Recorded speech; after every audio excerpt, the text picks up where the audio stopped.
नमस्कार दोस्तों, स्वागत है आपका हमारे channel target for IAS and MPPSC with के। आज है 20 अगस्त 2021 और आज के मध्य प्रदेश के करंट अफेयर में आप लोगों का बहुत बहुत स्वागत है। दोस्तों काफ़ी अधिक इंपॉर्टेंट करंट अफेयर आज हम डिस्कस करेंगे। आप यहां पर देख रहे हैं मध्य प्रदेश आयुर्विज्ञान विश्वविद्यालय जो कि जबलपुर में दोस्तों इसके कुलपति नियुक्त किए गए हैं। साथ ही साथ एक संस्कृत विश्वविद्यालय है, उसका कुलपति भी नए नियुक्त किए गए हैं, तो उसको भी हम यहाँ पर देखेंगे किन्हें इन दो नवीन विश्वविद्यालयों का कुलपति बनाया गया है, क्योंकि काफ़ी अधिक इंपॉर्टेंट हो जाता है जब किसी विश्वविद्यालय का कुलपति बदला जाता है। साथ ही साथ दोस्तों यहाँ पर हम डिस्कस करेंगे काफ़ी महत्वपूर्ण और महत्वाकांक्षी योजना मध्य प्रदेश सरकार की, साथ ही साथ केंद्र सरकार की भी अब इसे अप्रूवल मिल गई है।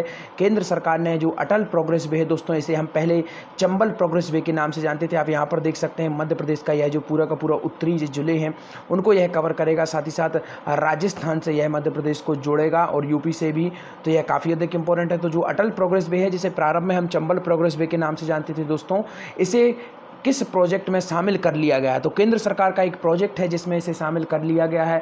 तो वह कौन सा प्रोजेक्ट है केंद्र सरकार का जिसके अंतर्गत इसे शामिल किया गया है? तो इसे यहाँ पर हम काफ़ी अधिक इंपॉर्टेंट और डीपली तरीके से देखेंगे, क्योंकि आपको मालूम होना चाहिए मध्य प्रदेश में दो प्रमुख जो आपके प्रोग्रेस वे हैं, एक तो अटल प्रोग्रेस वे और एक नर्मदा प्रोग्रेस वे, काफ़ी अधिक इंपॉर्टेंट है दोस्तों। और इससे कोई भी नया क्वेश्चन अगर आपसे पूछा जाता है तो 101% यहाँ से क्वेश्चन बनने के चांसेस हैं।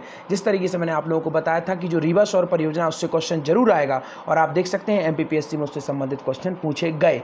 तो इसी तरीके के क्वेश्चन आप लोगों से पूछे जा सकते हैं दोस्तों।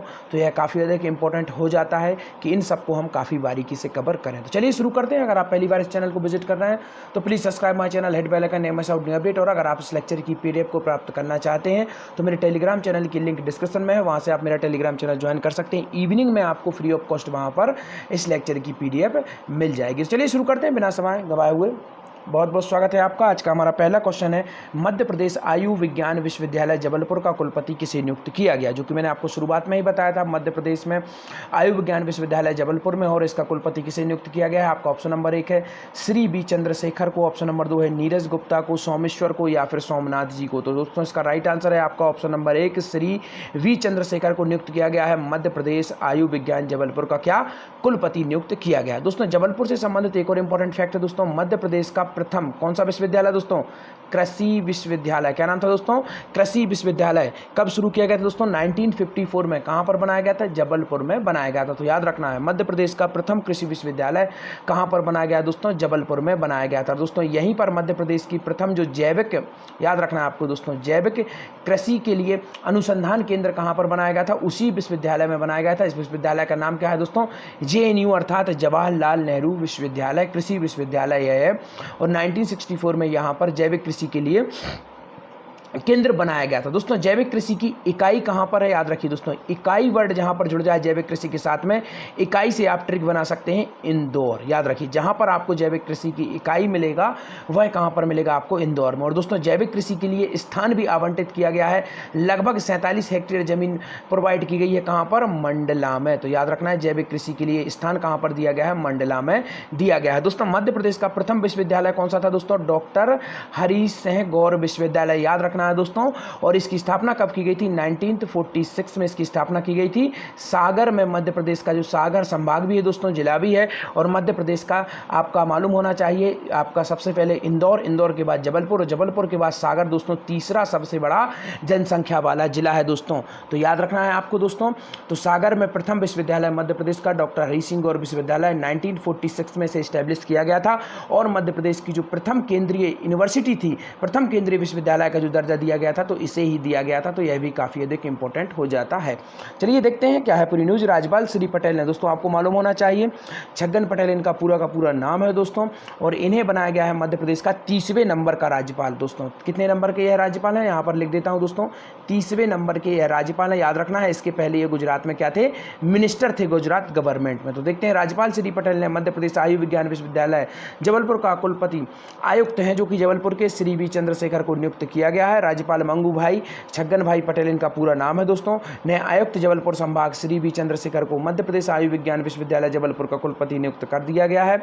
और राज्यपाल श्री पटेल ने मध्य प्रदेश आयु विज्ञान विश्वविद्यालय अधिनियम 2011 की अनुसूची की धारा 13 में प्रदत्त शक्तियों का प्रयोग करते हुए राज्य शासन से परामर्श के उपरांत कुलपति की नियुक्ति की है। दोस्तों आपको मालूम होना चाहिए किसी भी विश्वविद्यालय के कुलपति की नियुक्ति कौन करता है दोस्तों, राज्यपाल करता है। परंतु राज्यपाल जितने भी कार्य करता है वह किसकी सलाह पर करता है, अनुच्छेद 163 यहाँ पर लिख देता हूं दोस्तों 163 के अंतर्गत जो आपकी मंत्री परिषद है राज्य की, उसकी सलाह पर करता है राज्यपाल कोई भी कार्य। चलिए आइए देखते हैं महर्षि परणी संस्कृत एवं वैदिक विश्वविद्यालय का कुलपति किसे नियुक्त किया गया है। काफी अधिक इंपॉर्टेंट है, मध्य प्रदेश का एकमात्र संस्कृत विश्वविद्यालय है दोस्तों। तो इसका ऑप्शन नंबर 1 है विजय कुमार, राजकिशोर, नारायण सिंह या फिर रामकिशोर। तो इसका राइट आंसर है दोस्तों ऑप्शन नंबर 1 श्री विजय कुमार को दोस्तों महर्षि परणी संस्कृत एवं वैदिक विश्वविद्यालय का कुलपति नियुक्त किया गया है।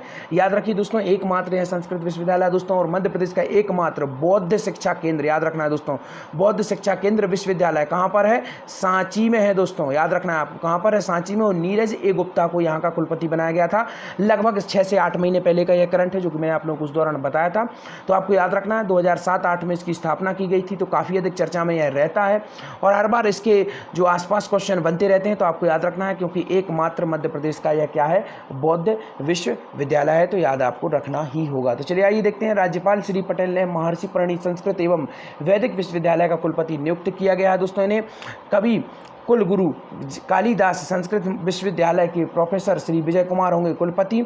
राज्यपाल श्री मंगू भाई पटेल ने महर्षि परणी संस्कृत एवं वैदिक विश्वविद्यालय उज्जैन में दोस्तों यह है, ये काफ़ी अधिक इंपॉर्टेंट है, इसको याद रखना है। एकमात्र संस्कृत विद्यालय है और कहाँ पर है, उज्जैन में है दोस्तों।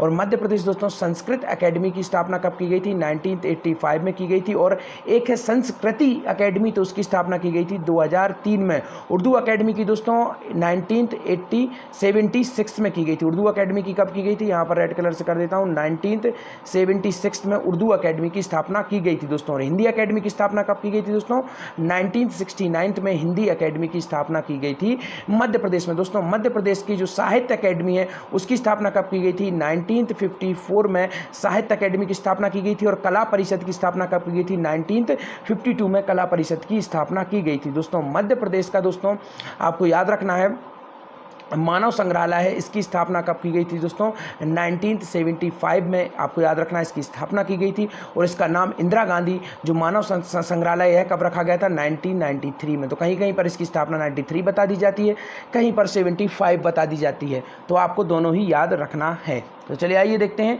केंद्र सरकार ने अटल प्रोग्रेस वे को किस प्रोजेक्ट में शामिल कर लिया है।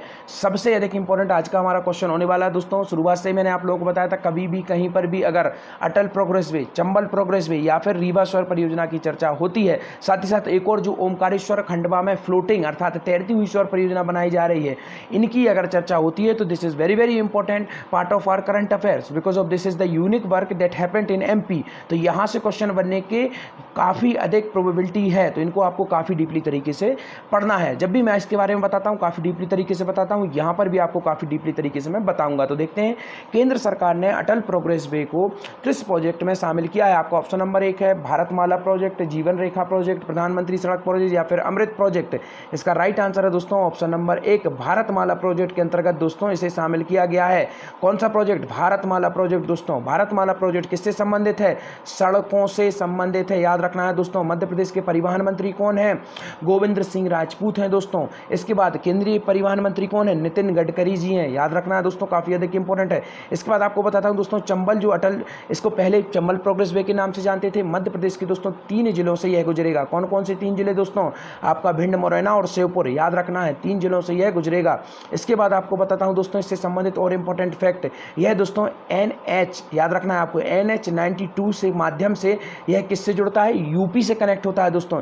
यहाँ पर आप देखेंगे, आपको मध्य प्रदेश का मैप के माध्यम से मैं बताता हूँ, ये आप देखेंगे मध्य प्रदेश का ये उत्तरी क्षेत्र है, इस तरीके से यहाँ से यह गुजरेगा, मध्य प्रदेश के 3 जिलों को यह टच करेगा।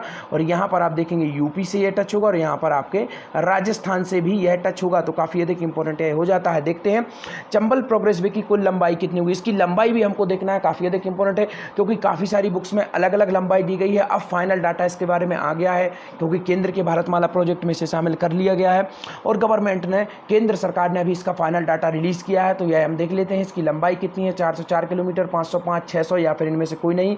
इसका राइट आंसर है ऑप्शन नंबर 1, 404 किलोमीटर इसकी टोटल लंबाई है दोस्तों अटल प्रोग्रेस वे की, याद रखना है। चलिए आइए देखते हैं, भारत सरकार द्वारा अटल प्रोग्रेस वे की अधिसूचना जारी की गई है। अटल प्रोग्रेस वे ग्वालियर चंबल संभाग के विकास की जीवन रेखा साबित होगा, मुख्यमंत्री चौहान ने यह कहा। भारत सरकार के राष्ट्रीय राजमार्ग व सड़क परिवहन मंत्रालय ने आज मध्य प्रदेश की महत्वाकांक्षी अटल प्रोग्रेस वे परियोजना को भारतमाला फेज 1 में शामिल करने की स्वीकृति कर दी गई है दोस्तों। यहाँ पर मैं आपको जिले भी बता देता हूँ, भिंड, मुरैना, श्योपुर, जो कि मैंने आपको बताया था।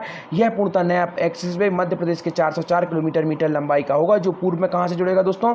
झांसी उत्तर प्रदेश और पश्चिम में कोटा राजस्थान से जोड़ते हुए निर्मित किया जाएगा। तो काफ़ी अधिक इंपॉर्टेंट, और मैंने आप लोगों को बताया था यूपी में यह कनेक्ट होगा NH 92 के माध्यम से। तो चलिए आइए देखते हैं, कुछ और इंपॉर्टेंट फैक्ट देखते हैं इससे संबंधित। इस मार्ग के निर्माण में दोस्तों झांसी उत्तर प्रदेश से कोटा राजस्थान का एक प्रमुख नया मार्ग जुड़ेगा, जो मध्य प्रदेश के 3 जिलों को लाभान्वित करेगा। इन दोनों बिंदुओं की दूरी में भी लगभग 50 किलोमीटर की बचत होगी। इस प्रोग्रेस एक्सप्रेस वे के बनने में आवागमन में लगने वाले 11 घंटे का समय घटकर कितना होगा? 6 घंटे रह जाएगा। एक्सप्रेस वे के साथ औद्योगिक क्षेत्रों का विकास होगा। इस परियोजना पर लगभग 7,000 करोड़ रुपए का व्यय संभावित है। इस एक्सप्रेस वे को 7 विभिन्न पैकेजों के माध्यम से बनाए जाने की तैयारी है। तो चलिए आज के आपके क्वेश्चन देख लेते हैं। विजन जीरो मध्य प्रदेश योजना किससे संबंधित है? नेक्स्ट क्वेश्चन, प्रदेश का पहला और देश का दूसरा सीमन सेंटर प्रदेश के किस शहर में शुरू हुआ है? काफ़ी अधिक इंपॉर्टेंट और यूनिक चीज़ है दोस्तों, क्योंकि इसके पहले एक और कहाँ पर शुरुआत की गई थी? ऋषिकेश में की गई थी। सॉरी दोस्तों, तो आपको याद रखना है इसकी शुरुआत कहाँ पर की गई थी? पहला ऋषिकेश में और दूसरा मध्य प्रदेश के। आप लोग इसका जवाब देंगे दोस्तों। वीडियो अगर अच्छी लगी हो चैनल को सब्सक्राइब कर दीजिए, वीडियो को लाइक कर दीजिए, शेयर कर दीजिए, और अगर आप इस लेक्चर की PDF प्राप्त करना चाहते हैं तो अगेन कहूँगा टेलीग्राम चैनल को ज्वाइन कर लीजिए, link below description. I will provide you free of cost PDF which is available evening time. Thank you so much watching this video. बने रहे हमारे साथ। Target for IAS and MPSC with KK।